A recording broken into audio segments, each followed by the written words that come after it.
Hello everybody and welcome back to a Stranded Alien Dawn live stream. My name is Jens. I am part of the community team here at Frontier, and it is my pleasure to announce that Stranded Alien Dawn is out now in its 1.0 release. That means that we have left early access behind us, and the game is now considered complete and is out for a lot of people in the world to play. I mean, a lot of people already have played it on in Steam Early Access, but it is now available on Steam, on the Epic Game Store, on PlayStation, and on Xbox for everyone who wants to play on consoles as well. So happy launch day to everyone out there. We have some lovely people over in chat, and I'm going to take a quick look at the chat now to say hello to some friends. Jelly Moore is saying, hold up, a mech? Yes, absolutely, because not only is today launch day, not only is Stranded Alien Dawn out on all kinds of platforms, we've also released a nice sizable chunk of launch day update, which among other things includes some new mechs that you can add to the game in the military outpost update, which if you want to learn more about that, you can head on over to our website, and the amazing Heather G has dropped those links over in the chat already. Speaking of Heather G, shout out to the mod team. We've got K Enigma in chat. We've got Espelinar saying Happy Aliens Day from Australia. Welcome, welcome. Bard Frost, welcome to the stream. Tackbot, welcome to the stream. Sillyway, always good to have you. Welcome to the live stream. Flat Dog, welcome, welcome, welcome. Planet Becky, of course. Wonderful, wonderful Planet Becky is here as well. Thank you so much. Good to see you all here. It's been a wild ride for Stranded Alien Dawn, a planet survival sim that is out now, and a game, if you're joining us for the very first time, a game in which you are managing a group of people who have recently landed on an alien planet to accomplish something, depending on which game scenario you are playing through. If you're so lucky to have purchased the game in pre-order, you should now have also available to you some early adopter bonuses. That includes some new wooden planks, buildable, some building resources, as well as an alternate skin for the rescue pod in the crash landing scenario. And yeah, we're gonna during the stream we're gonna check out the game for a little bit. We're gonna be talking about the early access period. We're gonna maybe see what's next, if anything is next, and we're obviously going to talk about the game itself. And we're going to do lots of really cool giveaways where we're going to be giving away some keys for the game, both on Steam, on PlayStation, and on Xbox. And we're also going to be giving away 2 of these pretty spiffy Stranded Alien Dawn t-shirts, which I sometimes wear on stream and sometimes don't wear on stream. This is my specific one. You're not getting this, but you're getting some other ones that I haven't worn, just so you're aware of that. That's a gorgeous t-shirt. Yes, it is a very gorgeous t-shirt. Very soft as well. Very, very nice to just wear whenever you want. All right. But yeah, I'm very lucky that I'm not going to have to do all of this alone. I am joined by 2 wonderful people from the development team over at Haemimont Games, who have been the people behind Stranded Alien Dawn. Say hello once again, everyone, to Bisser and Kali. How are you doing, guys? Hey, guys.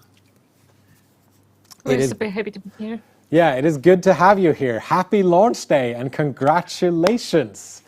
Absolutely happy launch day to you, Jens, and we're thrilled. This has been a long way in the making, and we just popped a champagne bottle back at the office. And, amazing. Great. Yeah, most of the team is now watching us live, so I wanted to take this opportunity to say thank you to everyone at Haemimont Games for making this possible and surviving through all that. It's been a hell of a ride. It's amazing. Every time a game is released is a magical time, but Stranded is something truly special. I'm so happy to be part of this. Thank you, everyone, for sharing the ride with us. That's amazing to hear. I feel like that's the one thing I hear from game developers whenever a game is launched. It's that a game coming out is a magical time because so many things happen during development. There's so many decisions being made, ideas that come to fruition, ideas that don't come to fruition. So it's always. Let me tell you, it's a miracle. It's a miracle every time a game goes to release and survives that. Yes. Absolutely, it's been a lot of fun, and it's been a lot of fun for me at least as well to be a part of this whole experience. So, for people who don't know you, why don't you quickly introduce yourselves and what you do on Stranded Alien Dawn? Okay, my name is Bisser. I'm the CEO of Haemimont Games. On Stranded Alien Dawn, I'm the principal producer for the project, but this doesn't mean much without the team. The team is amazing, and we've been making this game for, I think, 4 years in a row now, and also the game wouldn't be what it is without the help of Kali. And I'm assistant producer. I help with a lot of tasks around the team, and I'm super happy to have the opportunity to work on this project and with all those amazing people. We love to hear it, and obviously credit where credit is due to the entire Haemimont Games team for working on this game for 4 years. Because I don't know if you at home know this, but games do take a long time to make, from just the initial idea to when the game comes out. So there's been a lot of hardships and a lot of work that's gone into this game. So yeah, I mean, early access. It's been the game came out in October of last year in early access over on Steam. I mean, that is the bit that people have been that is the bit that people have been playing, and that is 6 months of a 4-year development cycle in total. We had 5 major updates that came out during that early access period. There was the Dunes and Moons update, there was Tame and Train update, there was the mod support update, there was the Sow and Sell update, and then finally today we released the military outpost update. So I know it's probably going to be difficult to summarize 4 years in a couple of sentences, but what's development been like for both of you and for the team as a whole? I would say it's being both challenging and magical at the same time. What happened with Stranded is that from the very start of the project, we had this really clear idea of what the game should be, and then we put all the pieces together, but it didn't initially work out. I mean, everything on paper sounded great, but when we put it all together, it just didn't click. And this unsettled us for a time, but we kept pressing and kept iterating and kept working on it. I'm surrounded by this amazing team of creative and dedicated people. We're really happy to be doing what we love here, and ultimately it came through. When the game clicked, it was obviously prior early access, but there was this magical time in the process of creating the game, where at some point we had upcoming milestones, but people were not really worried or about that. They were staying late at the office playing the game. And at that moment we knew we had it, and we had something special in our hands. And it's been the early access has been amazing journey. Thank you for all the players that were out there. Thank you for all the support. Thank you for all the positive feedback. Thank you also for all the negative feedback. And we did the best we could do with all that combined. And we knew from the very start that we had a diamond in the rough, but now we have this complete game that we're really happy to show out there. And it's as I said at the start, it's simply magical. I would say you've definitely taken that diamond in the rough and polished it to quite the mirror sheen. And there are a lot of people in chat as well who are very happy with the experience that they've had so far, at least. And also, they are all congratulating you on creating a game that they feel is very fantastic to play. So you talked about some of the challenges. What's been the most rewarding for you? Was it that moment when everything sort of clicked together, or is there something else that sort of stands out for you? For me, the most amazing part was basically receiving all those suggestions and the whole feedback we got from players, and actually taking this to make a better game. And we do believe that this actually create an entirely new version that is better for the players, that made us also better developers, because some of the suggestions were so great that we just couldn't say no to them. For me, it was seeing the amazing response of the players out there, because when you develop a game for so long, you're kind of lost in the wood, and sometimes you can't even see the whole wood because of the trees. And this is a usual thing to happen at the end of the development cycle. And when we pushed the game out there, and when we saw that the people really liked and loved the game, this was for me the most magical moment of them all. Now let's hope that this will carry on to release as well. Yeah, absolutely. And like I said, there are people who are very positive in chat. Planet Becky here says that it is an amazing game. Scanix says that the love for your work really stands out from the fact that you're playing it and making it at the same time. Yeah, there's definitely Command Orange Phoenix says it's been one of the most polished and stable early access games I've had the pleasure of playing. So it definitely comes through that all the hard work and all the passion that's gone through the team during development. Do you have a favorite feature from the game now that it's out there in 1.0?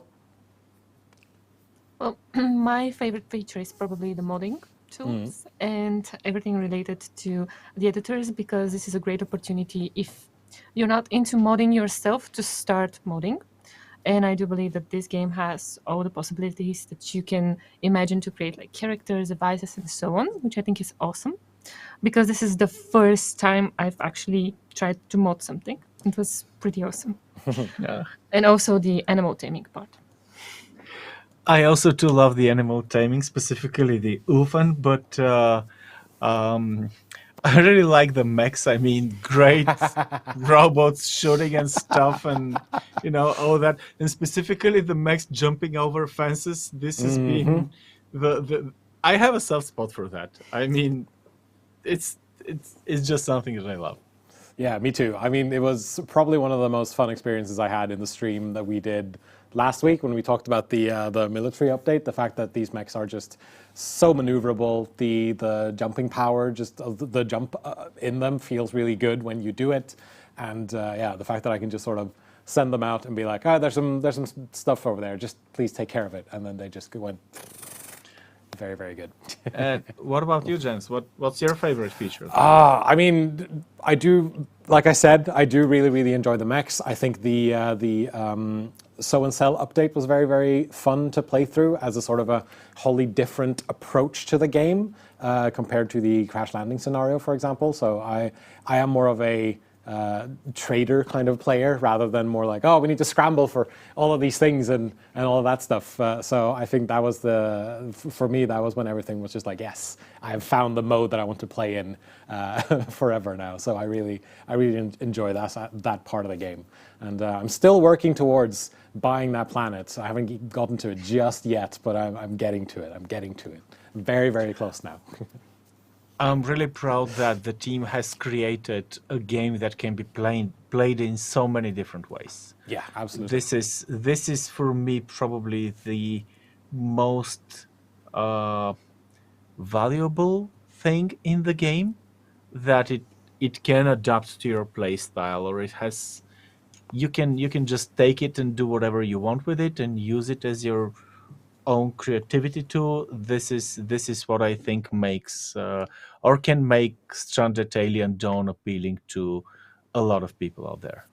Yeah, definitely. And there's so many different ways to adjust your game experience as well, both with the difficulty settings and the game rules and the moons and which region you're playing in and the scenario you're playing with. I mean, just that alone is a lot of sort of power in the player's hands to tweak the game experience the way they want. And then you add in all the survivors in addition to that, who all have their different abilities, all the different skills, traits, all of that stuff. And it's very moddable, even if you don't use mods, as it were, Agree. So let's see here. So for people who are jumping in for the first time, now that it's out on consoles, how would you summarize the game? What can people expect?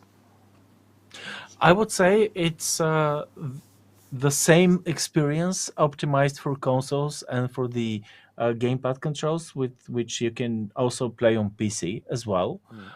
We know that there is a sizable audience on consoles that can enjoy such games. We have some experience regarding that in the past, and we've taken a lot of effort to make sure that the experience on consoles is gameplay wise identical to that on PC, and as good as it can be performance wise as well. And if you want to see some of that console gameplay, if you're watching at home now and you think, console version, I want to see what that looks like, you can go to our YouTube channel, youtube.com/strandedaliendawn, and there should be a live stream from last week that you can now look at over on YouTube, where we went through some gameplay controls over on the PlayStation 4 version. And then gameplay will be, as similar as they can be on the Xbox version, except the buttons will have different names. But I think it works really well on console, and I'm looking forward to sitting back on my sofa and play this on the PlayStation 5 that I have at home. So that is definitely something I'm looking forward to. Do you have a sort of top tip for someone jumping into this game for the first time? I would say to try out the tutorials first, because they explain all the basics. And I think it's good to try playing the game without the tutorials, but if you struggle with anything, basically the game suggests the tutorial and you can jump immediately in and out of them. So I agree. The tutorials are literally a lifesaver. I would also say, as a beginner's tip, play with Jack. Go for Jack. Okay. You can't get wrong with Jack. He can really help you out in the beginning of the game. Okay. And also, a thing that I have been dropping in and out on a couple of streams, specifically for new players, don't be afraid to die. Dying is normal in this game.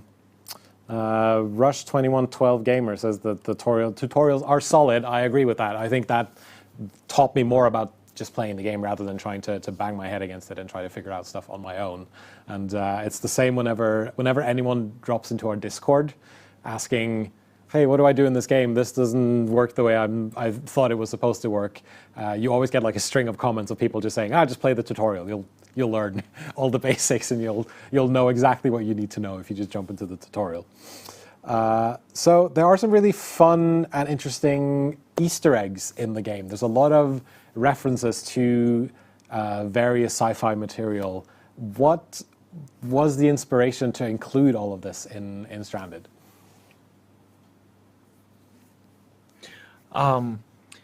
There isn't a single point of inspiration, but we are avid sci-fi fans in the dev team. So there is a lot of elements of things that we love. We're recreating in Stranded Alien Dawn, obviously. Ultimately, if you can retell, there was this short animation movie from Love, Death and Robots, which immediately clicked with us. There was this farming band and some sort of a kind of a rundown mech and attacking bugs from all sides. The moment we saw this, we said, this is something we should really strive to recreate on screen and put the players within that mech and see what. And hopefully, people would love that. But there has been a lot of other influences as well out there. So I couldn't say that it's a specifically single point of reference, but we sprinkled some around, and the players are welcome to find them and let us know what they think about. Love them, hate them, whatever. We're really interesting to hear what players think about that. I can tell for sure that there were people who definitely clocked some Stargate references when they first jumped into the game with in early access, because they saw that, there are 4 characters here that they look very familiar and their names are very familiar as well to these other characters that I know from a show that I really like. So yeah, I think they've gone over pretty well for a lot of people. And actually, Love, Death and Robots was name dropped in the chat here by someone who was watching the trailer as it was running. So people saw that reference as well. Mission definitely accomplished. So I want to get back a little bit to the process of making the game, because there was a question here from the chat asking, what would you say was the hardest part to get right while you were making Stranded Alien Dawn? I would say that was definitely nailing down the way core mechanics clicked together in a way that they were not a hurdle to the player. We experimented with different approaches to construction, pathfinding, resource allocation, and it took us a lot of effort to make this effortless for the player. Okay, interesting. Because there's always friction, that you sort of have to sort of sand down and be be aware of for players to overcome. But that's interesting. Stranded is a challenging game, and it does invite the player to go deep and experiment. And at the same time, we wanted to make sure that the experience is funny and it's not perceived as repetitive things that you would actually expect from a survival experience. And I would say that these are probably the most challenging. Um, the other type of challenge, which was highly rewarding, was nailing down the behavior of the different animals. We took a decision for which I personally was not well convinced, but the development and my colleagues and the reaction of the players proved me wrong. And now we have this varied animals on the planet that are completely different in behavior, that took a lot of effort to create, but in combining those, they really give the game a unique feel, at least in my opinion.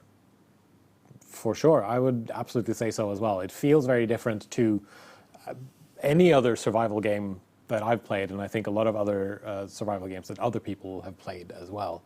So yeah, the as Rush2112 Gamer says, definitely devil in the details. But yeah, well done, I would say. I'm actually going to kick off a bit of a giveaway over on the Twitch chat. So if you are on Twitch chat, then you can participate in this giveaway here. And that is going to be for, let's see, just checking my notes here. That's going to be for 5 Steam keys for Stranded Alien Dawn. And how that's going to happen is that to enter the giveaway, I'm going to give you a keyword that you will need to type in the chat. And the competition will close in 5 minutes. So that is going to be at 4:07 BST. No, let's say 4:08 BST. And after that, we will randomly pick 5 winners, and they will be announced in the chat. This is a Frontier Twitch channel only competition, and geographical restrictions also apply. The terms and conditions for full details can be found at frontier.co.uk/legal, and we'll also post this information over in the chat. If you're a winner, we will send you a Twitch Whisper or DM from the official Frontier Twitch account. And the keyword you will need is !stranded. !stranded to enter the giveaway. And that's going to run for the next 5.5-ish minutes. And yeah, there I see our bot go up as well. People are happy that there's going to be a giveaway. That's great. By the way, I saw there was a question in chat about mod support. So the Steam version of Stranded Alien Dawn has workshop support, which means that you can, when you open up the game, there is a button that says mod editor or mod manager, then a button that says mod editor. You can go in there and you can create your own mods, or via the Steam workshop, you can download other people's mods to your game on the Steam version via the workshop. All right, so that is that. Okay then, I think, and yeah, also, obviously, if people have questions, feel free to throw them over in the chat, and our mods or other people from the community team will answer them, or I will try to get to them myself while we're here on stream. And if you have any questions for the folks at Haemimont, just throw it in chat as well, and then I can ask them for you to them, basically. All right, let me see now in my notes here if there's anything else that's been, anything else to mention. I think maybe that we can move on and take a look at the game in question. So before we started here, I went to our Discord community. Shout out to the Discord community. If you haven't checked out our Discord already, you can do that. You can do that now, basically.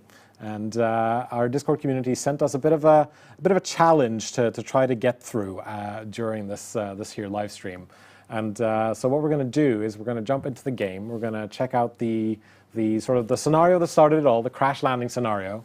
And basically, I'm going to try to get through this with a couple of parameters that I think are going to make things fairly difficult for me. But luckily, I have the experts. I have Bister and Kali with me to help me out. The idea was to set it to medium difficulty. I've chosen a random seed, but we're also going to set it to random survivors, which means that I have no choice in selecting who's gonna join me on this journey. And I've set it to Lost Cause, which means that all survivor skills are set to 0. And that's gonna be difficult, I think. What do you think, Bister and Kali? You manage. Or you'll die, but it will be fun. I mean, all right, whichever. Cool. Yeah, we have Chu He Him says absolute mad lad. Heather G says that's the challenge. Absolutely.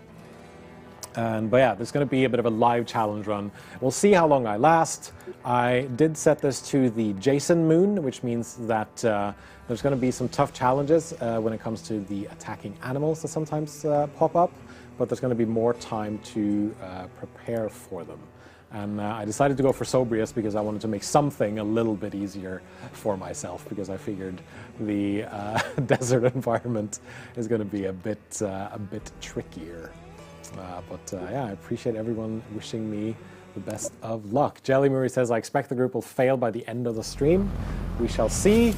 We shall see. And actually, that's good luck, because this is the updated, or alternate, I should say, crash landing pod that you can get if you got any of our early adopter bonuses.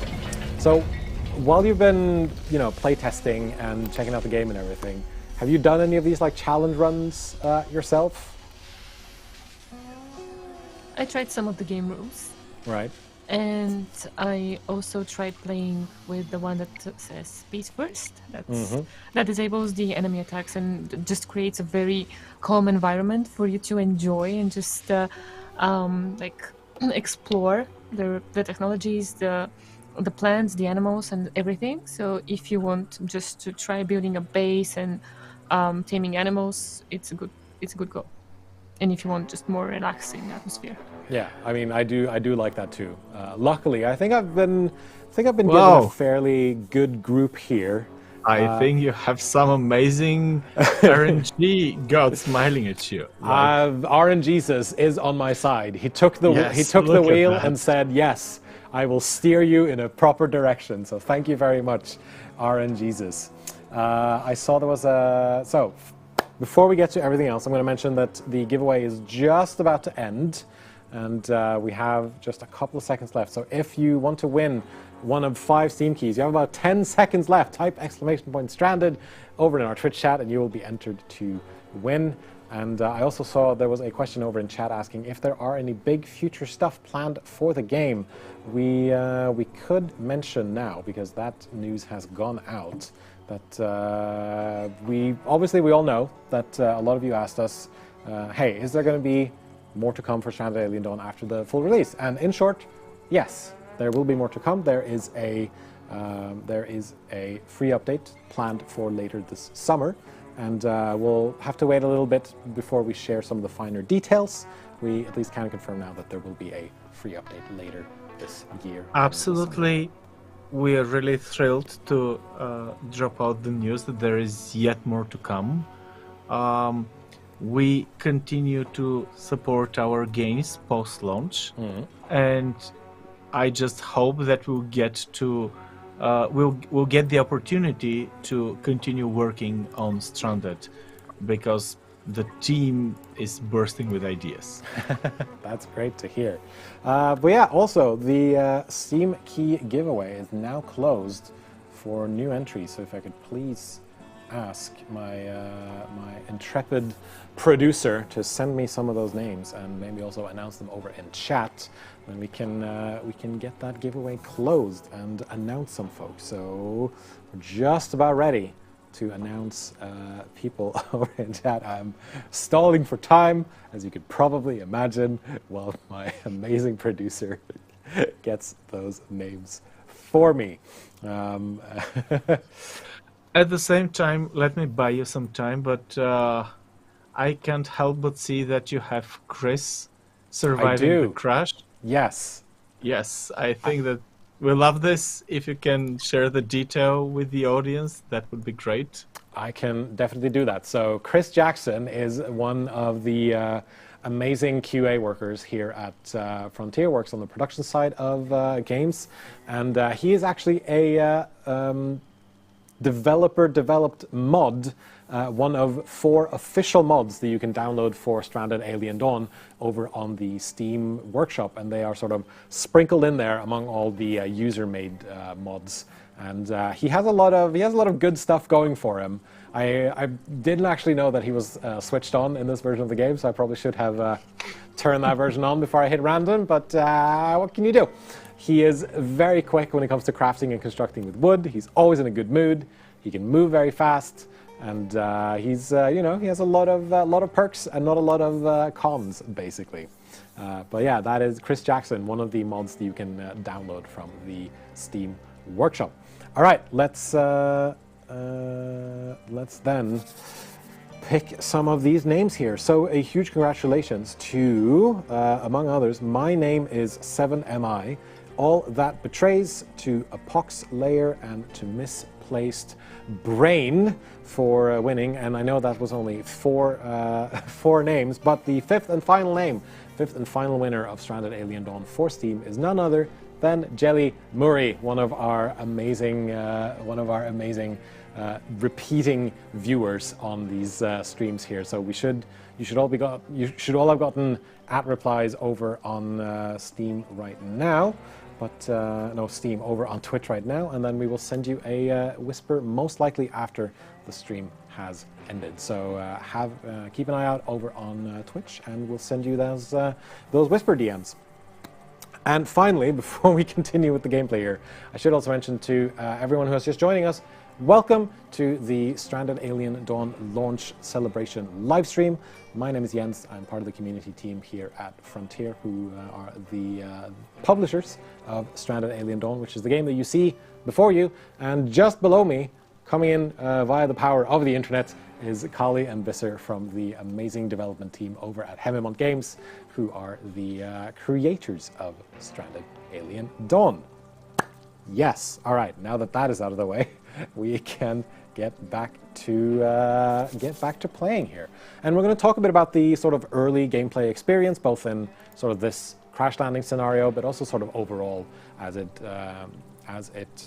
not alludes to, as it applies, thank you, to the other scenarios as well, because there are 3 different scenarios in Stranded Alien Dawn that you can play through.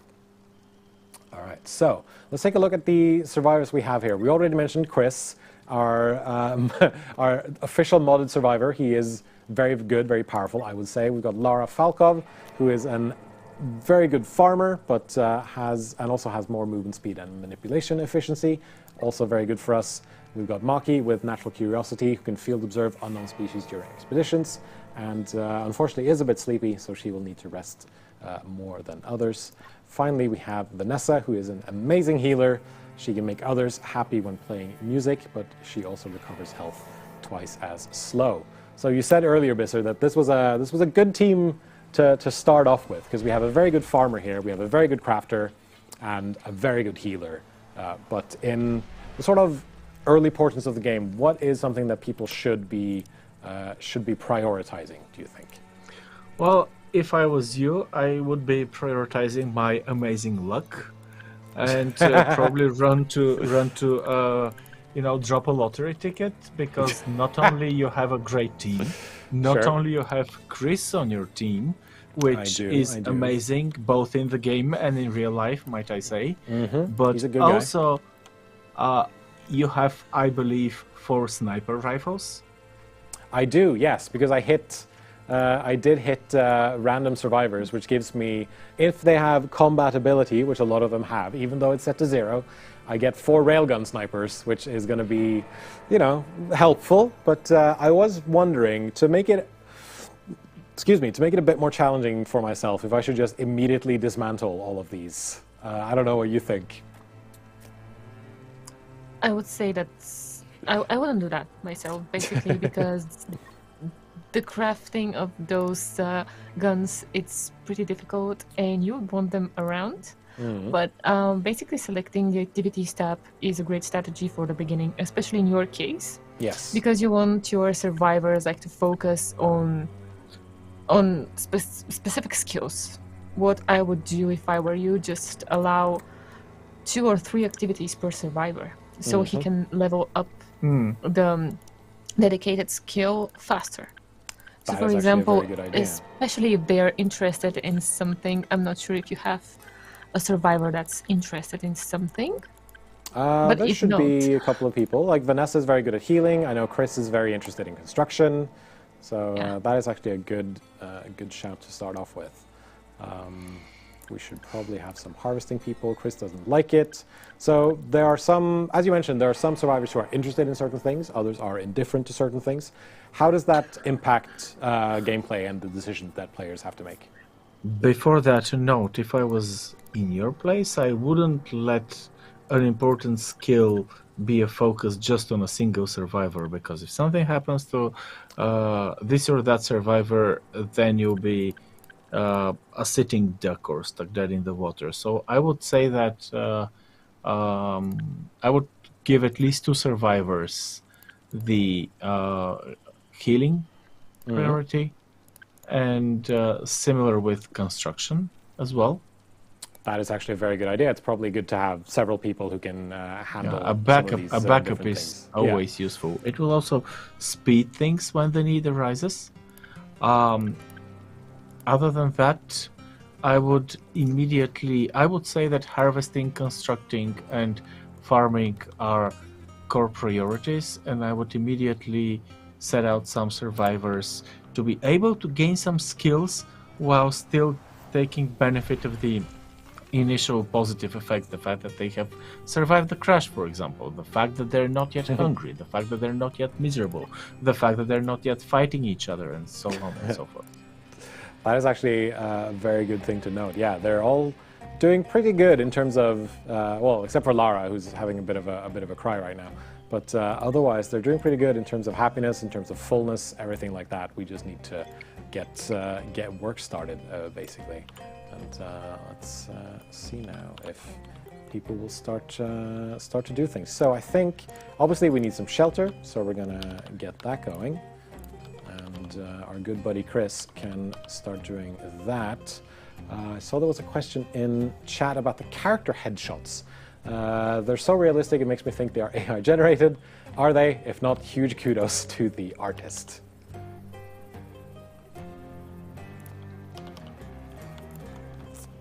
Let's see here. We're gonna have this there, and I'm gonna put that there, so we have some shelter. We're going to be scavenging the pod. We're going to be transporting all of the stuff. I'm going to mark this for scavenging as well. And we eventually going to cut down that tree. We're observing some of the grass.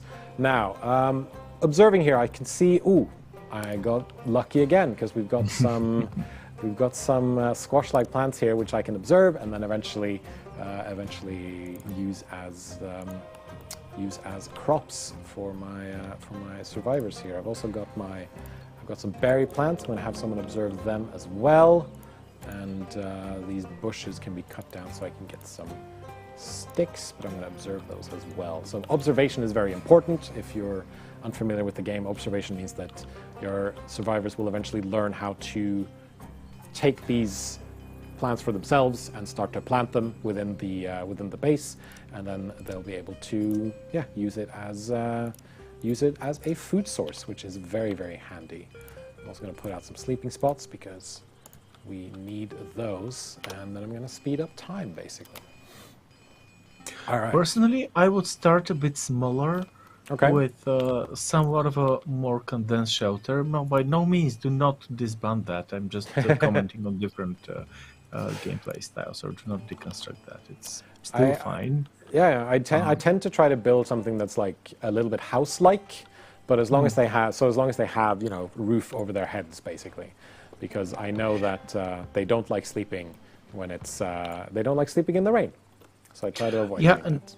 And also this construction can also prove useful later on when you move to a proper housing. Then you could use that system of shelters or sheds to for storage area. Yeah, but So I would use the other type of shelters because you will need the scrap metal, and since this is a resource that it's pretty hard to no, find. let him use it. I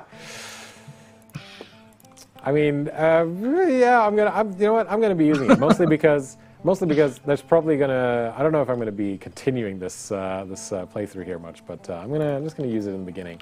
And also, these can just be picked apart, and I can use the scrap Yes. metal later in case I need to. So, yeah, some of the stone might be good to have as well. And I'm also gonna set up a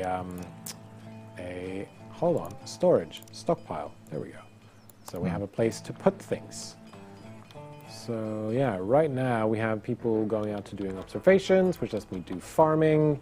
We have Chris doing some scavenging, which he is very good at, and then also doing some construction work as well. And we're starting off with some synthetic textures here, which is actually pretty good. Chuhi him says, I tend to create a double-wide longhouse out of stick shelters. Have them open at the ends, turn that into non-perishable storage and workshop. That's an interesting way to do it. Do you have a specific way you like to build or design, like the shelters or the houses when you make this? I know I've seen some of the stuff that Chris makes when he's set up things for us, and a lot of that is very sort of tightly put together. I don't know if you have a specific build style, as it were? I also prefer to make constructions which have numerous and points of entries and exits. I usually group 4 shelters together 2 by 2, keeping them separate by a line where I put a fire. This is useful, and ultimately this is probably one of the best tips that you can give to somebody that already knows a bit of the basics of the game. And it's try to stay compact. Don't go for all that real estate immediately, because you want your survivors to carry stuff and build stuff and do stuff, and not just walk from point A to point B. Right, yeah. If there's a lot of walking, obviously they will be tired a lot faster, and then there's going to be more for you to handle down the line, because not only are you managing their schedules and things like that, but you're also managing their workload. You're managing what they prioritize. You're managing all sorts of things for them. And or basically, there is a reason why our settlements, like villages and towns and cities, were not that large before the invention of the automobile. Exactly. Keep it together, and it will really be helpful in the long run. And luckily for us, Chris has leveled up. He's reached construction 1. Yes. Already. Wonderful. We love to see it. And he's, I mean, we've got both Chris and Lara on construction, which is great. And right now, I do think they're in their sort of relaxation phase. And for people who don't know the game, what are we looking at right here when I open this screen here for Chris?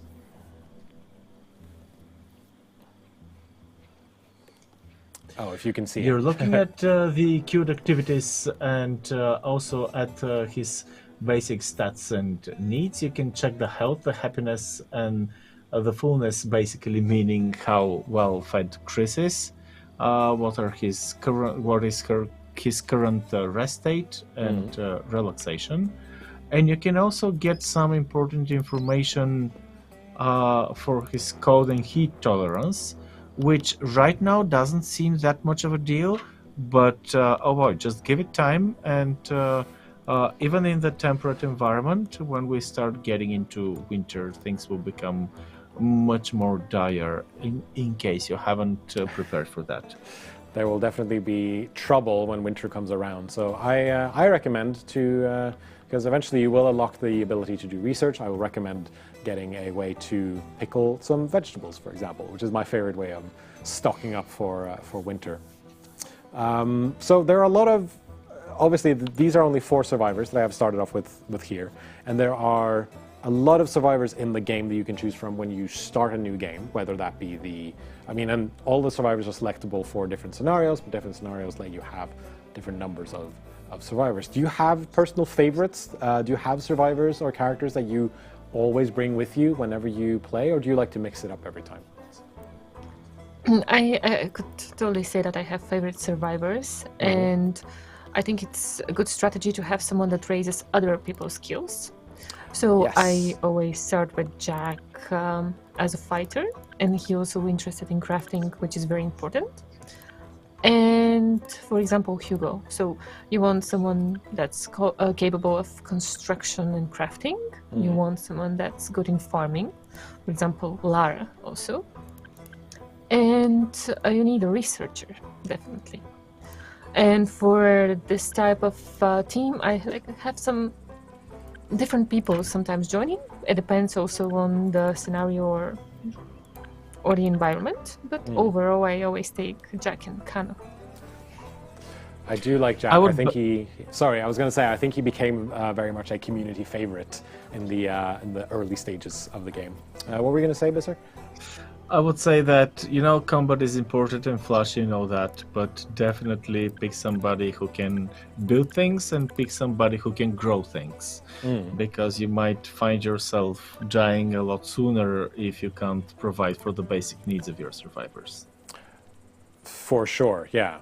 Which is why I'm trying to get things like, this is a hay field. There's going to be stuff growing there, but I'm trying to, for example, observe these berry plants here as well as these squash-like plants here, because I know they're going to give me whatever this vegetable right here is, and the quicker I can get to that, the quicker I can get to a farming stage, the quicker I'm going to be able to feed them with more than just these emergency rations, which are helpful, but maybe not the best thing to just immediately eat up, because as the name implies, they are emergency rations. What I want to know next is, because you've obviously been playing the game a lot, I referred to you as, the experts. What would you say is the quickest you've beaten a scenario in Stranded Alien Dawn? Because I know on Discord right now, at least previously, there was someone trying to speedrun the game, and I believe they were able to get, in the crash landing scenario, they were able to get everyone off world within, I think, the first year, maybe the halfway through the first year or something. I don't know about you, if you've been able to do it as fast as that. I personally haven't been able to do that, but then I haven't been able to do a full playthrough for some time now, with all the things happening in early access and all the different challenges that we were facing that I had to get to know intimately. I think that my best playthrough at some point was 2 years, but in no way I'm the most hardcore player at the office. No way, no. Okay. What about you, Polly? Yeah. Well, I tried making a full playthrough on the trading outpost scenario, and I was able to finish it pretty quickly. And then our lead game designer came and said, "Oh, this needs rebalancing." So I was super This is what they do. That's the designers. Yeah. Focus anyway. But I love that was his reaction. Around 2 years, yeah. And he rebalanced it totally. Okay. I'd love to hear from people in chat as well who have played the game already. What has been your favorite? What has been your fastest completion time in Stranded Alien Dawn? There's a question here from Chu He Him. Do the different difficulties only impact starting resources, or do they have some post-start effects? They have some post-start effects as well. It's not just the starting resources. There is a lot of nuanced difficulty scaling taking place. Okay, interesting. Yeah, because as I mentioned previously, there will be at some point some animals and things that come to attack me. Unfortunately, they're gonna make my life a bit miserable, I believe. But the idea is obviously to provide some additional challenge for me. Hopefully, I'll be able to build up something. It's not a single factor that determines the animal's attacks, but the difficulty definitely plays a major role in that. So it's absolutely not just the starting resources. All right, cool. The question, silly way, was what the difficulty options will impact, if it's just starting resources or if it is something else. Can you plant these beef berries, please, Lara? Yes, thank you very much. We have a complex formula that tracks your progress, and several of the factors that affect this formula and that scales different events and challenges that you will face are affected by it as well. So ultimately, there is not a single simple answer to that. Yeah, the game will keep track of your progress, definitely. Like, for example, how many survivors you have, how many buildings you have and devices. And it definitely determines if it's too easy for you right now. So it will increase the challenges, or if it's too hard. Because we don't want the game to become trivial, ultimately this is decreasing its long-term appeal. And that's why we have to adjust both for the time that you spend in a single playthrough, but also for the growth that you experience or achieve, or how fast you go to that, the amount of survivors that you have, the amount of buildings that you have, all that. So again, it's a multiple factor dependent formula. Interesting. You mentioned that it takes into account how many survivors you have. There was a question in chat from Sandiozo asking, how big can the colonies get, as in how many survivors can I have? I would say with or without modding, because with modding I've seen some crazy stuff. I've seen a mod that allows you to start with 30 people, but let's say just base game, like without any Steam mods. How many do you think, is there a hard limit? Is there, or is it just like, can you potentially grow a group almost indefinitely? Well, it kind of depends on the scenario, because the different starting scenarios have like different numbers of characters that you can choose from. And after that, you have different opportunities, like to save other people and encounter them in different expeditions and so on. Basically, 8 or probably 2 more. And we also have a game rule that modifies this. Yeah. So yeah, it depends on the settings.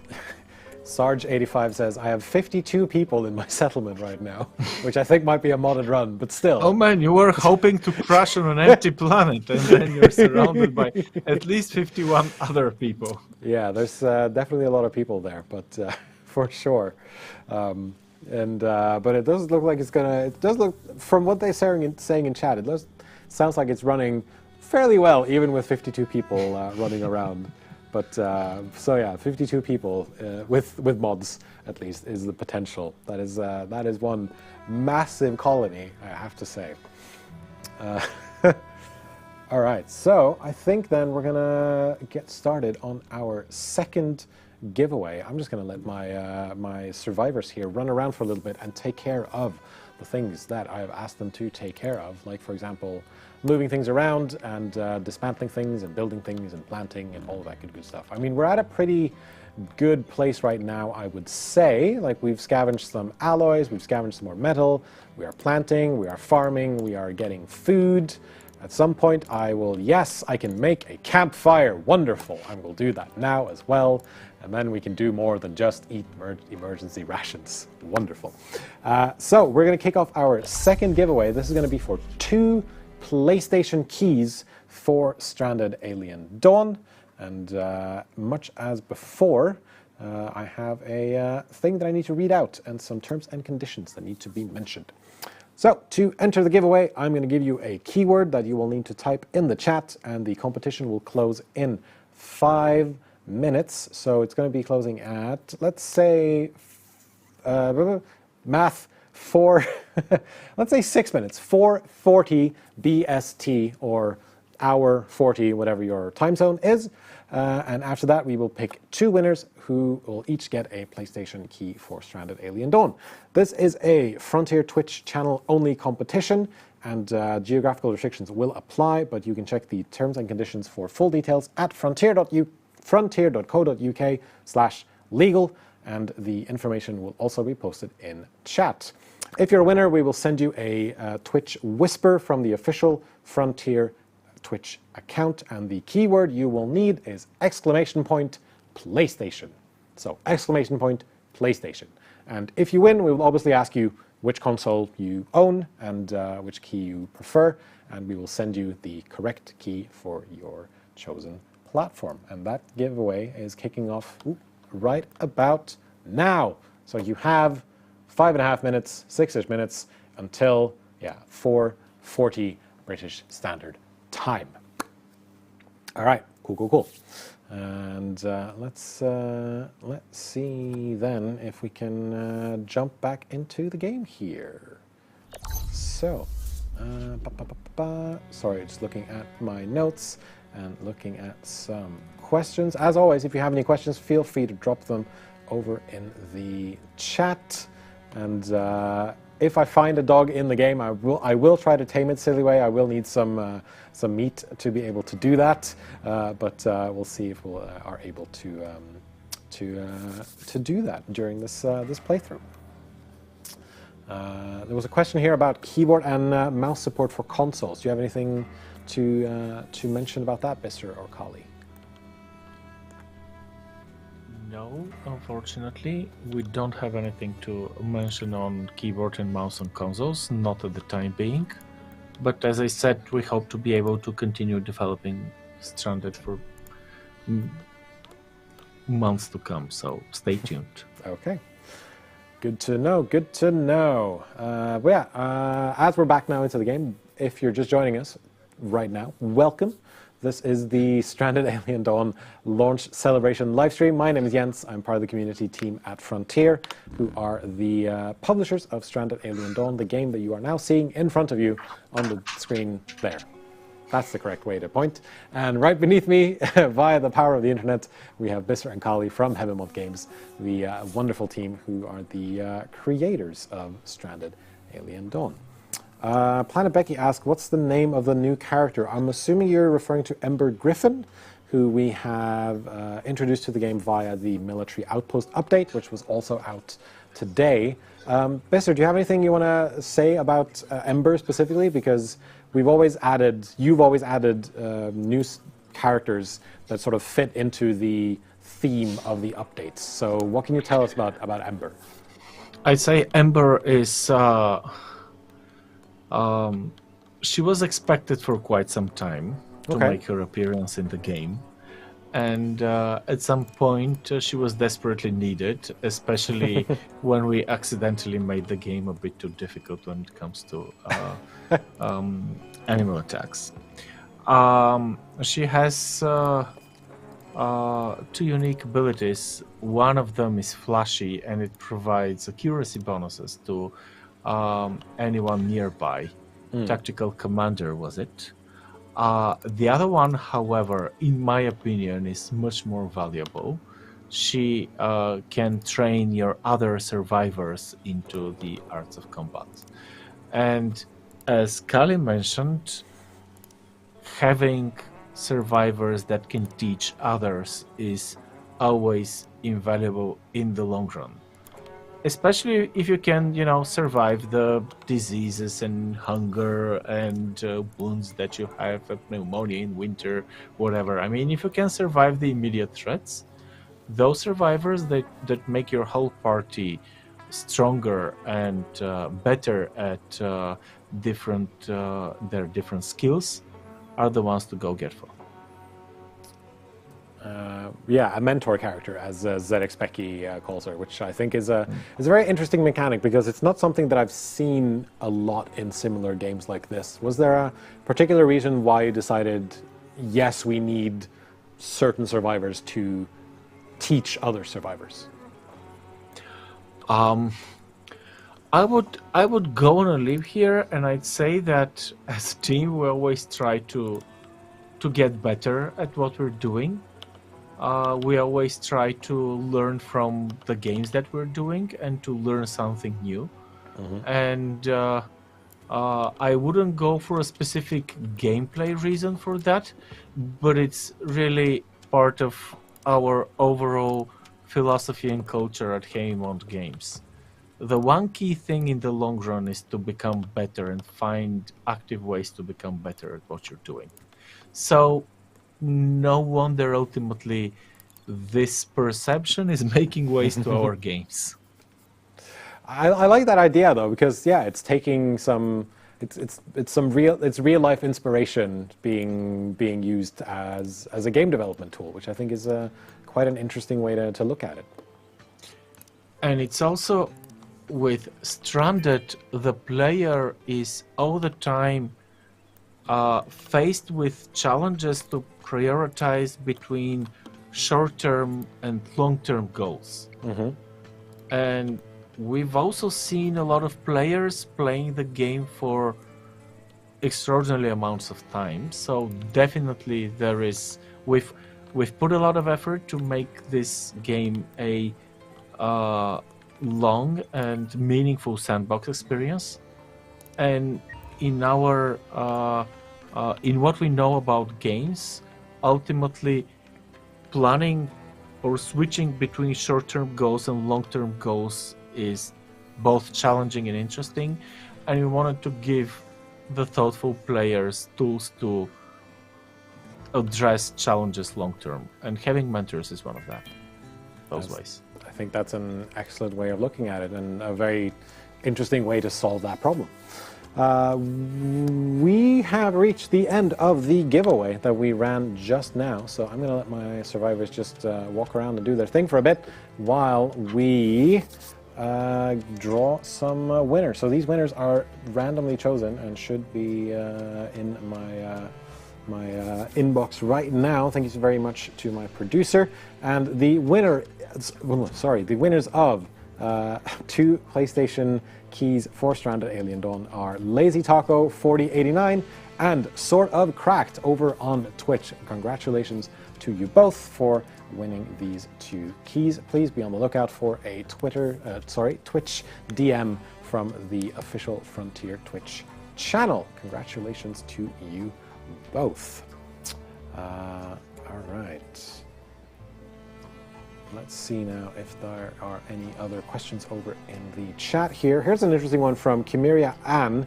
What do dogs bring to the game? Happiness, social, protection against danger? Do they guard crops by chasing things away that want to eat them? Dogs are something we introduced in the Tame and Train update. I think it was one of, some people thought it was a very excellent addition to the game. I definitely agree with that. So what can you tell us about dogs in Stranded Alien Dawn? Well, dogs are pretty rare on the planet, as expected, but yeah, they're, as mentioned, they're sort of friends, and they can be companions in battle if they're trained. Like, also, your characters can bond with dogs, which provides, like, happiness boost to them, also to the animal itself. So they're just around to make us more happy, as usual, as dogs do. Yeah, that was my comment exactly. Dogs first and foremost, dogs bring to Stranded Alien Dawn what they bring to in real life: happiness. Absolutely. But they, given that they're tamed and taken care of, they can help you with the defense, and they can also breed with the right circumstances. And above all, I love the little backstory that we created internally for why do you meet dogs on an alien planet at all.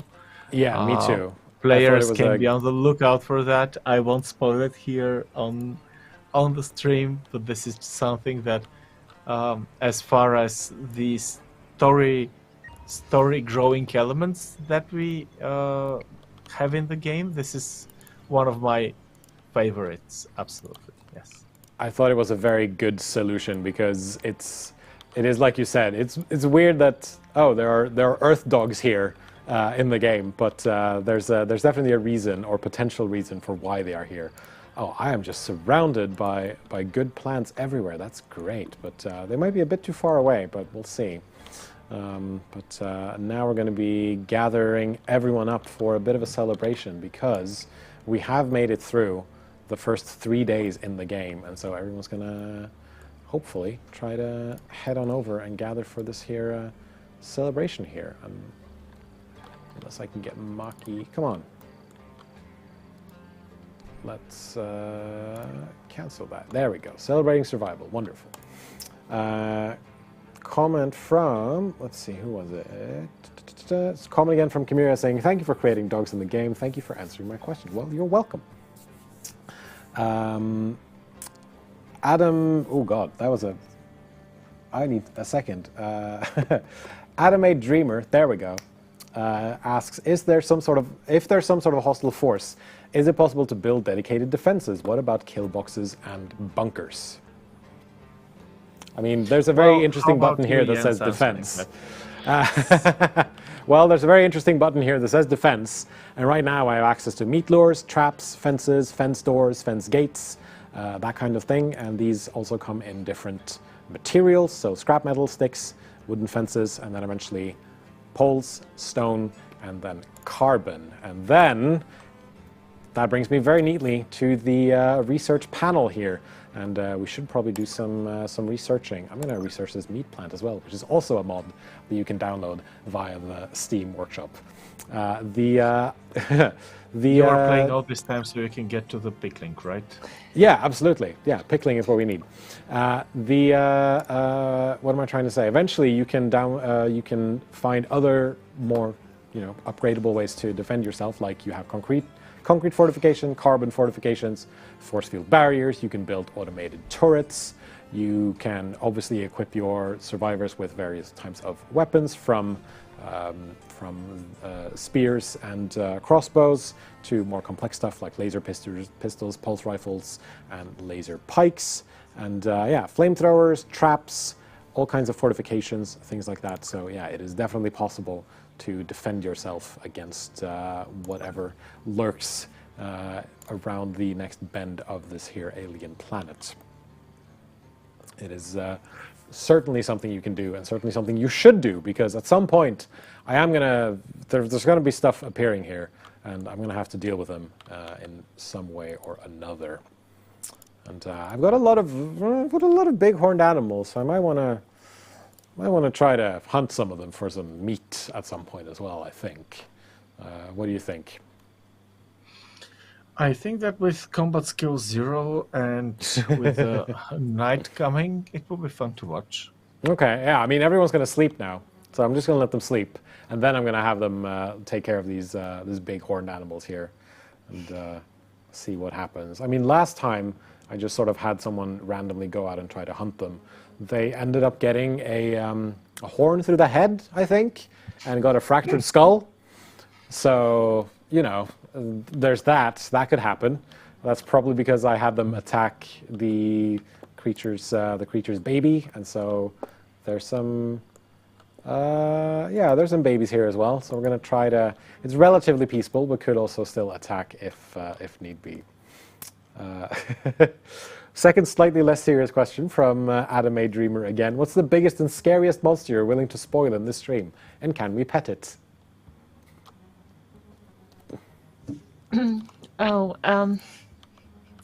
Let's just say there are dangerous critters that still can be tamed.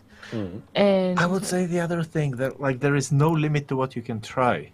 I wouldn't go as far as saying that there is no limit to what you can do, but there is no limit to what you can try. That is absolutely sure. I would probably also mention that if you want to try to tame or pet something that's big and dangerous, you might want something that can pacify that animal a little bit for a while. Like these ones, for example, which are very, docile and don't really do much to attack you when you come near them. They could be fairly easily tamed if you have what you need. But there's some bigger creatures that's going to need more than just some sweet words and some lovely food. More than glove on a long stick. You're going to need more than just a glove on a long stick. But there are definitely ways to do it. Just sure. A small tip: use your expendable survivor. If you have one, yeah, use your expendable survivor. I don't know if you saw this the stream I did, but I was playing the the trading outpost, and unfortunately someone ended up becoming the expendable survivor without me really planning for them to be. Yeah, poor... I forget who it was, but someone unfortunately was attacked by a load of shriekers and shrieker babies, and they didn't really... they couldn't really handle being stung 100 times by something that's not supposed to sting you that much.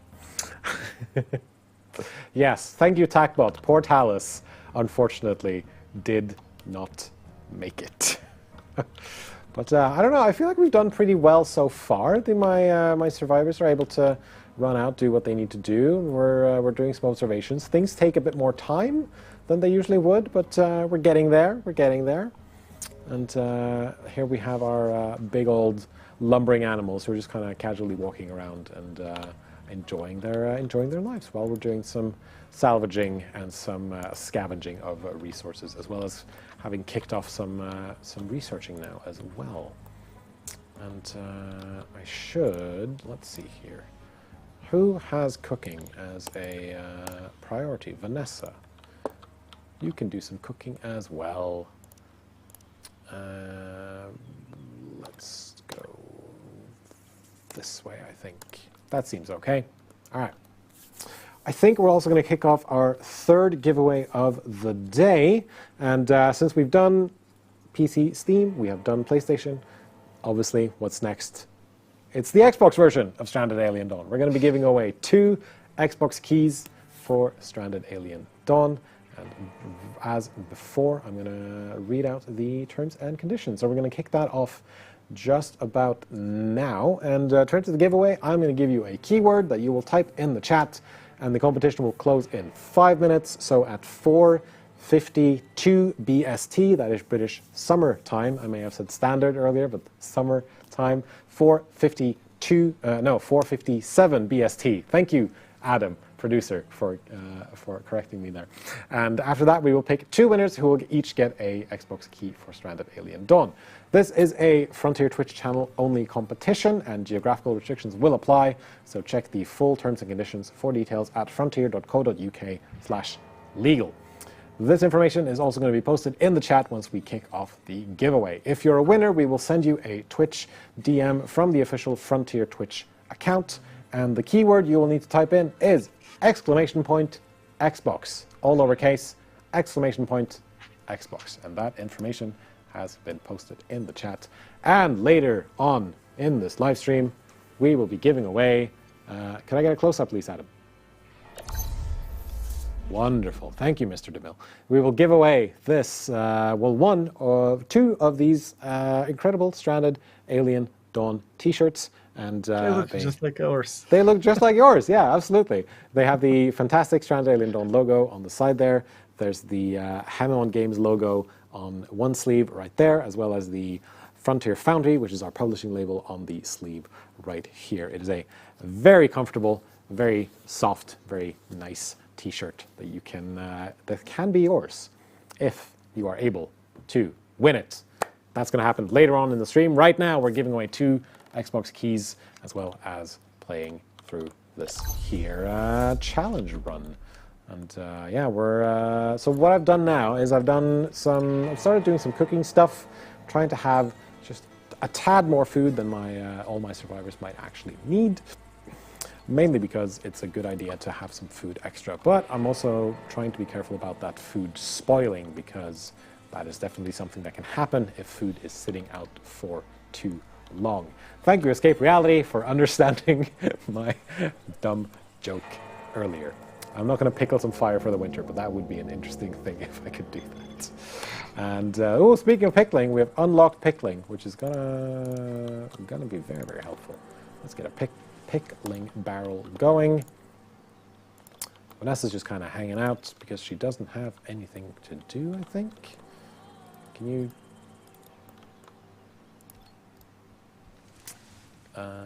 Let's do that then. Let's have you some cooking. Okay, time for alien pickles. Absolutely. Well, it's going to be mainly going to be pickled buttermelon, which are these big old things right here, and it's going to be very helpful for us to have them ready for when winter comes along. All right. Let's see see over here. So I have a bit of a out there question, which is not so much related to game development or necessarily the game, but I like to ask this question anyway. If you were actually stranded on an alien planet, what do you think your first reaction would be? Because we see a lot of different reactions when the survivors crash land. Obviously, some of them panic, some of them start to immediately get to work. Like, what do you think your immediate reactions would be? I say I would totally panic at first. Then I would say that this is not rational and there are things to do. So probably start observing where I am and what's going on. What about you, Bisser? I would definitely enjoy the rest away from everyone. Very much a, I would say, producer and CEO type answer. Very much the answer for someone who has to deal with people all day. I literally cannot understand why somebody would want to have 51 people on the planet. This is the point of it. Like, it's a deserted planet. If you have it all by yourself, why have 50 people?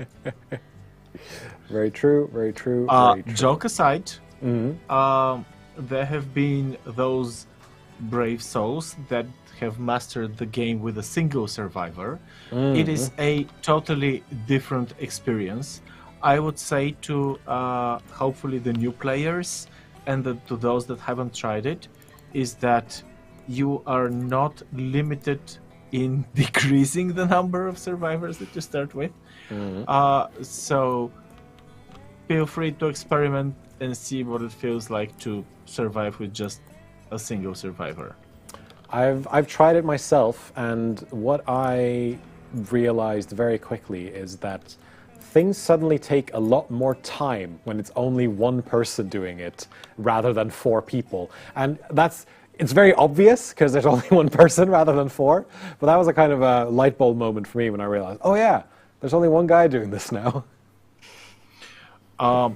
We do have a lot of resources in the game. Like there are those icons, and they're actually resource groups. So if you hover there, you see even more resources.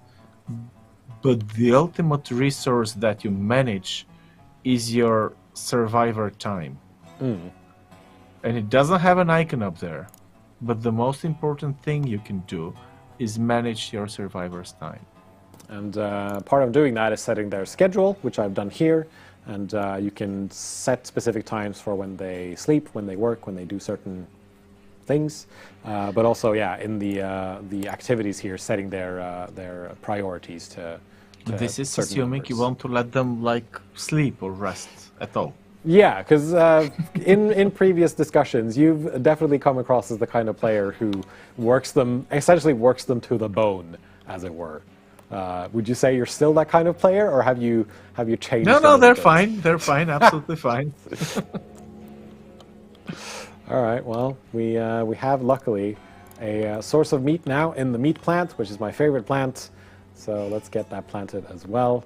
And that is also one of the official mods that you can download over on the Steam Workshop for Stranded Alien Dawn. But yeah, that is very good. The problem with being alone, as TechSlug points out, is that there's nobody to help you if you get sick or injured. But there is actually a mechanic in the game where people can heal themselves if need be. So if they have the antibiotics for it, if they have the bandages, or if they have first aid kits, they can take care of themselves. But you know, it has to. They need a certain level of skill for them not to end up with an infection or malpractice, or yeah, that kind of stuff, basically. All right, we have now, I believe, closed the giveaway for the 2 Xbox keys for Stranded Alien Dawn, and the winners are in. It is none other than Tipton Michelle 4 and Hitman _0. 0 as a word and then 0 the letter. So congratulations to the both of you for winning a Xbox key for Stranded Alien Dawn. We will send you those keys as soon as we can. Basically, we'll reach out to you via Twitch via DMs over on Twitch. Congratulations again. All right, so sorry, there was a question about the mech cores, so I do believe they need to be discovered, and that is when you can start building your mechs, and they should be available to you in all modes in the game, and Bisser and Kali can confirm or deny that for me, because I don't want to be spreading misinformation. in the other scenarios that are not military related. You can find them, you cannot research them, you can only find them. Yep. And I will leave it up to you to figure out how to find them yourself, because yeah. But there are ways. Obviously, maybe there's some crashed spaceships around. Maybe there's some stuff in there. Who knows? Hint, hint. Maybe the world is big and you should go out and explore. Yeah, maybe you have a balloon that you can go up into. I don't know. Whatever. Okay. I think then that we're going to kick off our fourth giveaway, and that is for Adam, please, Mr. DeMille. His name isn't actually DeMille, by the way. It's whatever. We're going to be kicking off our final giveaway of the stream. Oh, is there? Oh no, there's stuff shooting. Sorry. Our final giveaway for the stream, which is for two of these lovely Stranded Alien Dawn T-shirts. They are super comfortable, super nice, and have the Stranded Alien Dawn logo on the front. And I saw a lot of people already saying that they really, really, really want this T-shirt. So now is your opportunity to win these T-shirts. And once again, I'm going to be reading out some terms and conditions for you, starting now. So to enter the giveaway, I'm going to give you a keyword you will need to type in the chat. Competition will close in 5 minutes. That's going to be at 5:06, so in 5 minutes from now, 5:06 BST, or early 06, whatever your time zone is. And then we will pick 2 winners. And this is a Frontier Twitch channel only competition, and geographical restrictions will apply. Full terms and conditions can be found at frontier.co.uk/legal. And if you're a winner, look out for a Twitch DM from the official Frontier account over on Twitch. And the keyword you will need is !T-shirt. !T-shirts in all lower case. And that's going to kick off now and run for the next 5 minutes. Spartan Effect has a question. Was the early adopter bonus unlocked for consoles, or is it coming out at a later time? So they should all be available to you if you have pre-ordered the game.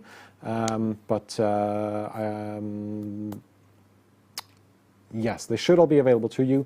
If they are not, then please reach out to our support team, and you can find a link on how to do that over on our website, frontier.co.uk. All right.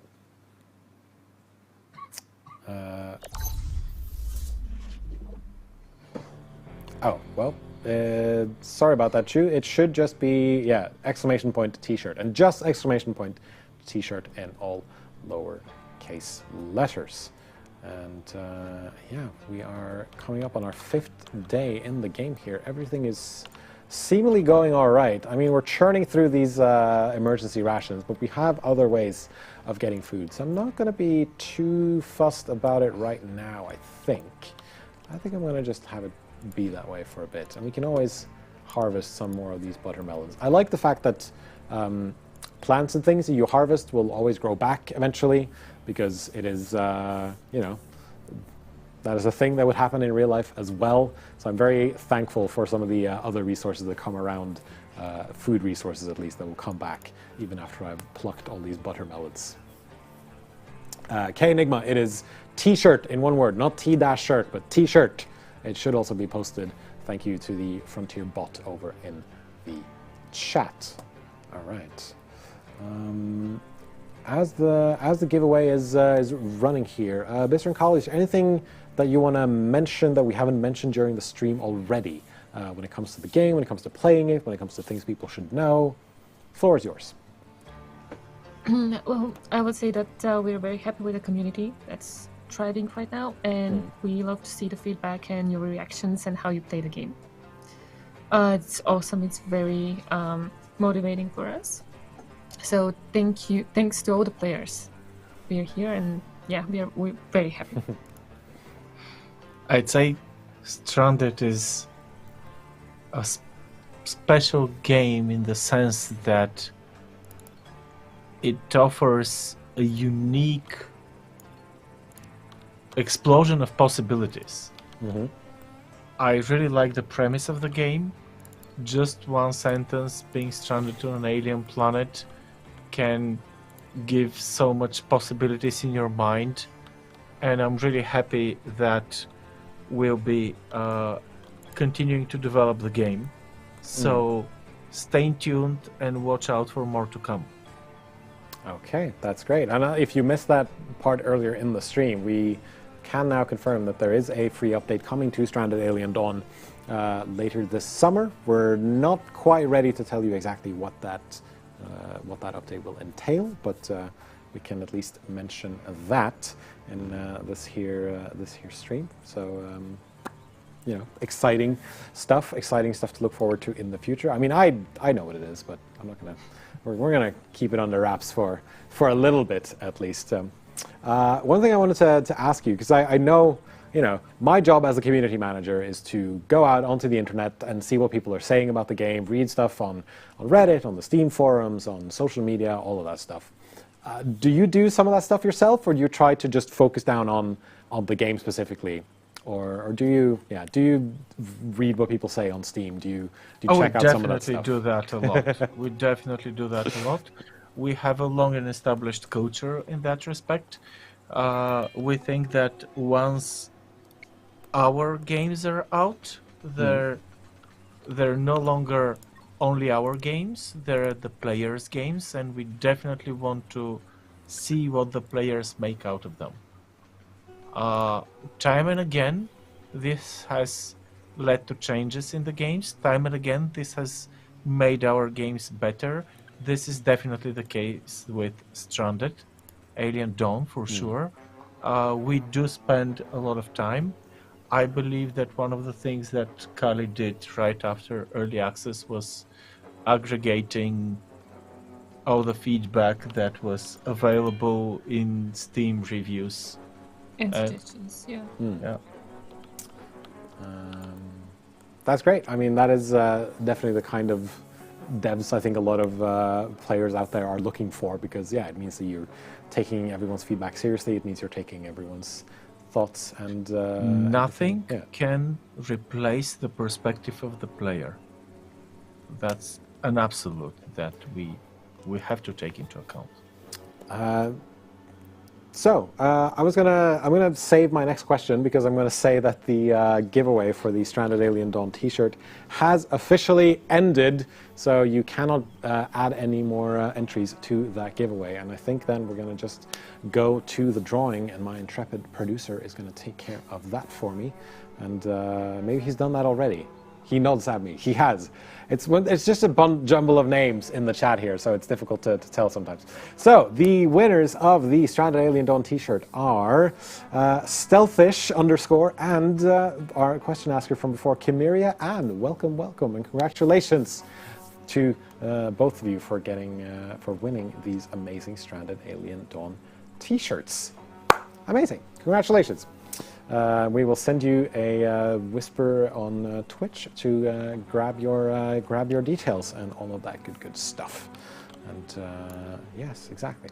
All right, question there from Sarge85. How do we receive our early access buyer bonus content? Looks like planks material and other crash lander models. So the landing pod model, which is this landing pod model here, and the wooden planks as a building material, should be unlocked automatically, and the landing pod model, as it were, is randomly chosen whenever you choose to start the crash landing scenario. So I got this randomly, so it's either this or the other model that's available. And they will do a coin flip, and that's how the game decides.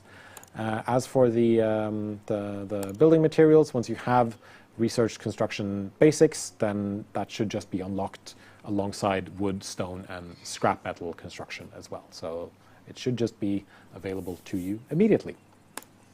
What I wanted to ask you earlier was, when a game like this goes out and it's in early access and you have all this feedback and all of these suggestions and things from players, do you feel like is it still yours at this point, or does it belong to everyone else?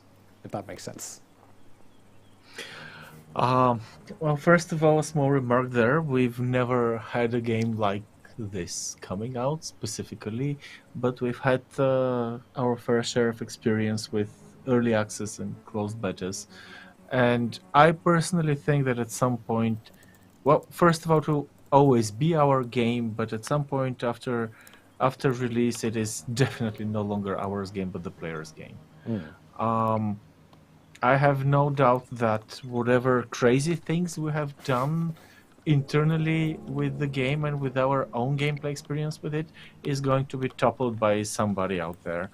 And once the people start playing it, once they start creating what they want to create, and once they want to see what they want to see in their game, it is definitely their game. It's no longer simply our game. We are still the creators, but it's the player's game. Sure, definitely. What's been your reaction to some of the player mods that we've seen so far? Because there's been a lot of new survivors, obviously, that have been created for the game because people like to put their own spin on that kind of stuff. But there's also been some new scenarios that have been created. I know there's a modder named Chappie who's done quite an expansive mod to expand the game further. Like, what's been when you see new mods, what do you think? Oh, you suddenly think, oh, that's something we could have done or should have done, or like, what's your general reaction to seeing some of these user-made mods?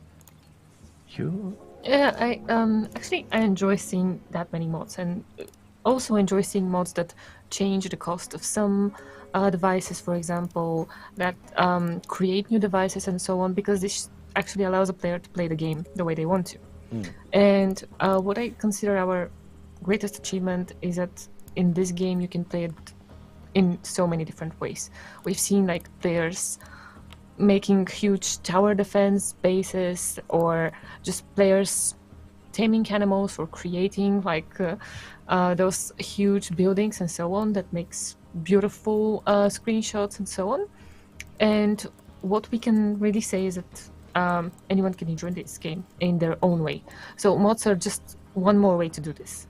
Also, I have this urge sometimes to create a mod that makes the game more easy for me sometimes, or more difficult, or more enjoyable. You can create everything with the mod tools. For example, if you want, you can make blue dogs. We tried Oh yeah, some absolutely, to yeah. create, blue and green dogs. We love those, don't we? I like that as an idea, and I think I mean we did do a quick sort of modding demo with Chris Jackson a few weeks or months ago now. Time flies. Yep. When we did the modding update, so you can also find that over on our YouTube channel, youtube.com/strandedaliendawn. There's a bit of a run through with Chris here. And yeah, speaking of making the game easier, Chris Jackson, definitely a good mod to have in this game, and I'm gonna have him be a bit of a hauler and a bit of a gopher. He's gonna help me just carry things around, move things around, because it's starting to become, there's starting to become a need for it, I think. And I think we're gonna have him try to get some meat, maybe. Come on, Chris, you can do it. I believe in you. There we go. Get that Ulfin. Oh, so close. There we go. Oh, dear. Wonderful. Thank you, Chris. And if you could please butcher this.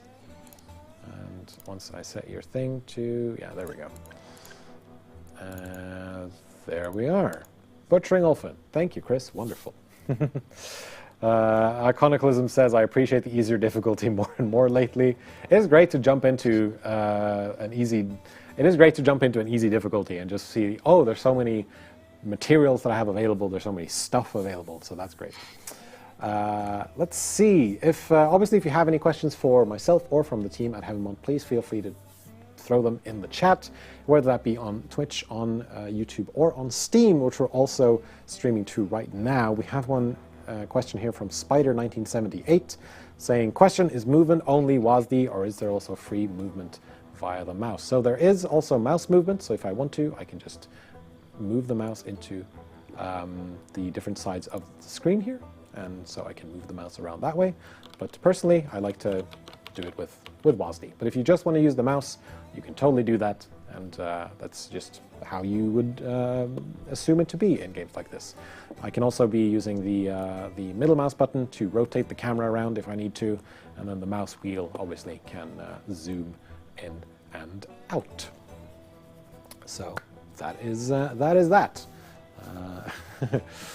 Small non-attack cats. Well, no, H. I know it's been a topic that's come up fair and a bit, but no, there are not cats available in Stranded Alien Dawn. There are some creatures that are cat-like, but no Earth cats. There are dogs, though. However, so there are those that you can find and tame if you want to.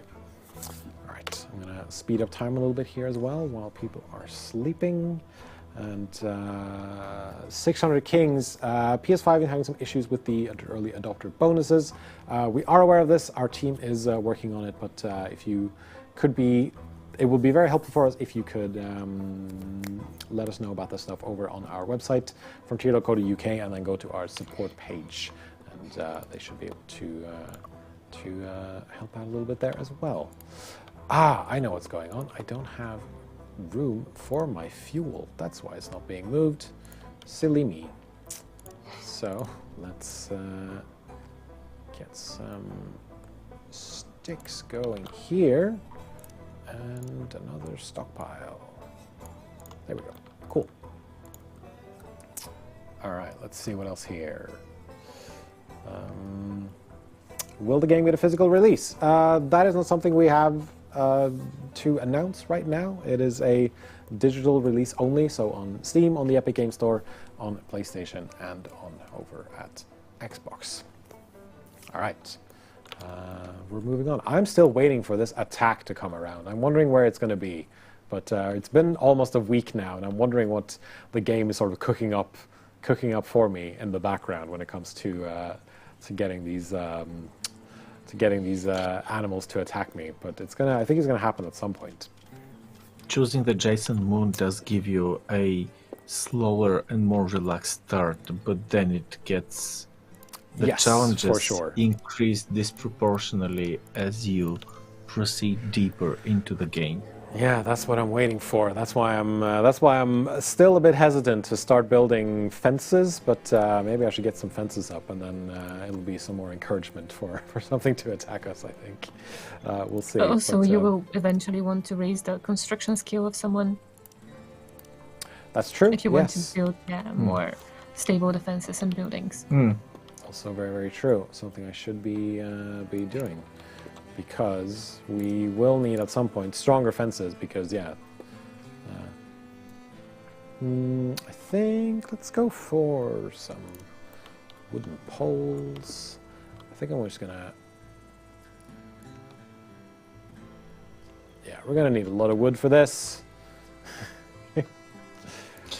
I think prioritize saving the people, not the crops. I am sure it will be fine, but I do understand where you're coming from. All right, let's do a gate. Let's do a wooden gate. Let's do one there, and one over here. And we're gonna need 600 wood. So, Chris, if you please, cut down some of these trees, because we're gonna need a lot of wood.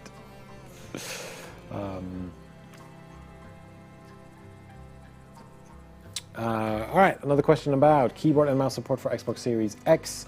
That's not something that we have to announce, so but I've played around with the controller myself and the controller options for the game, and they work I think they work really, really well. So there is definitely still the option to play with controller, and if you prefer to play with the controller on PC, then you can do that as well.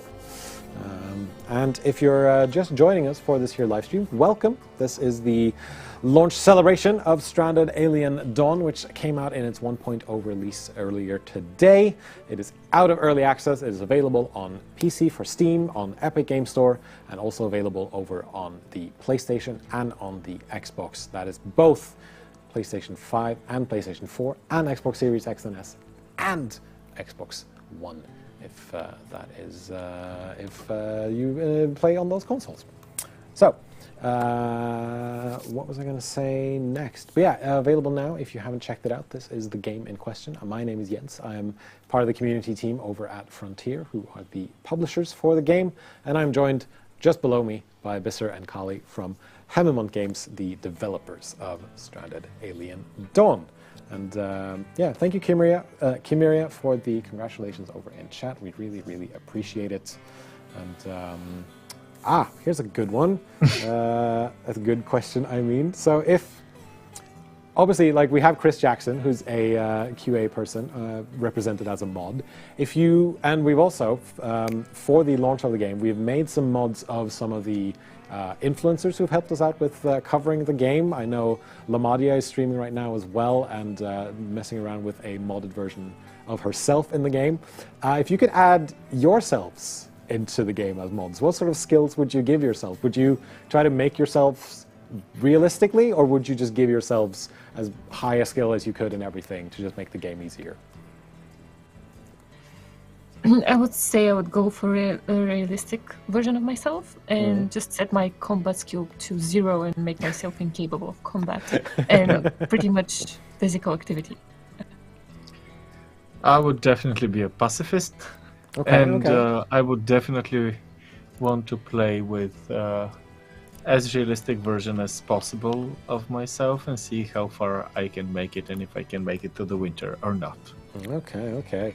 What about you, Jens? Well, it's interesting because I'm good at some things and I'm not so good at other things. I think maybe I would like to go a bit more realistic as well. I think I would give myself a sort of maybe a 2 or a 3 in combat because I did competitive archery for 10 years and I still practice it. I still practice it now and again, and so I think I'd be very good. I think I'd be handy with a bow in case you need to hunt something, as long as I have arrows, you know.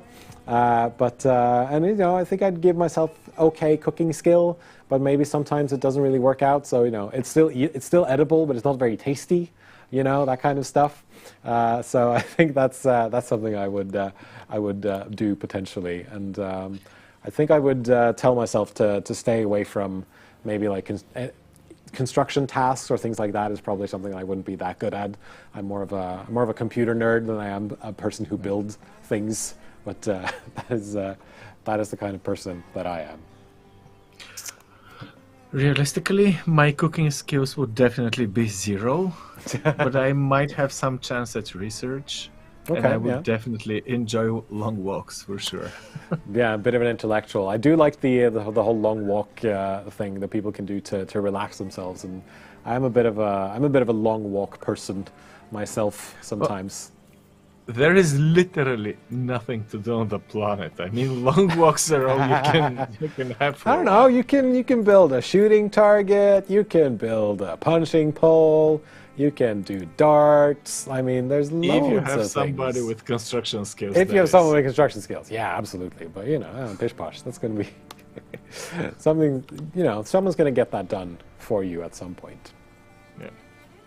I do like that. I do like that notion of, I do like the fact that they can go on some walks and have a good time, and then eventually, you can build some comfy chairs if you have people who can do that, of course. We asked the question for chat as well. Elday say they would be a tamer. Sillyway says they'd love to be a tamer as well. Jelly Marie, a decent skill in cooking.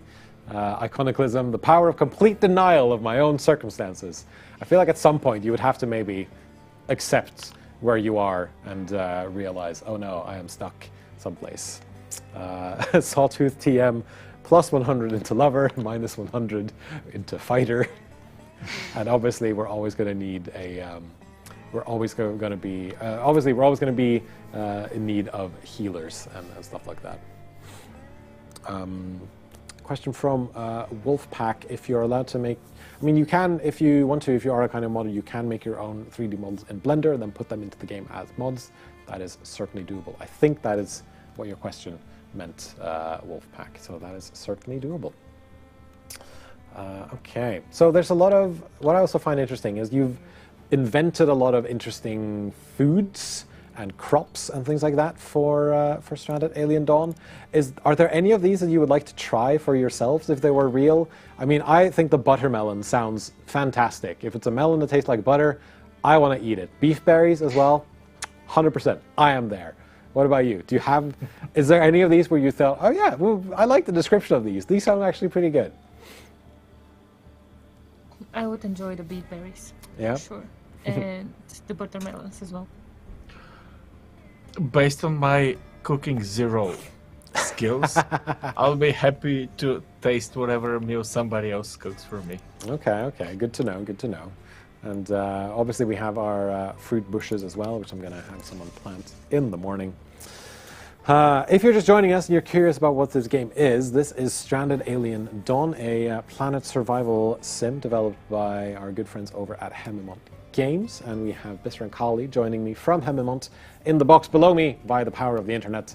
My name is Jens. I am part of the community team at Frontier, who are the publishers of Stranded Alien Dawn. And it is a game in which you are managing a group of people who have recently landed on an alien planet under various circumstances, depending on what sort of scenario you choose. Right now we are in the crash landing scenario, which means that we have crash landed and we are trying to eke out some sort of existence. And you know, we're doing quite well.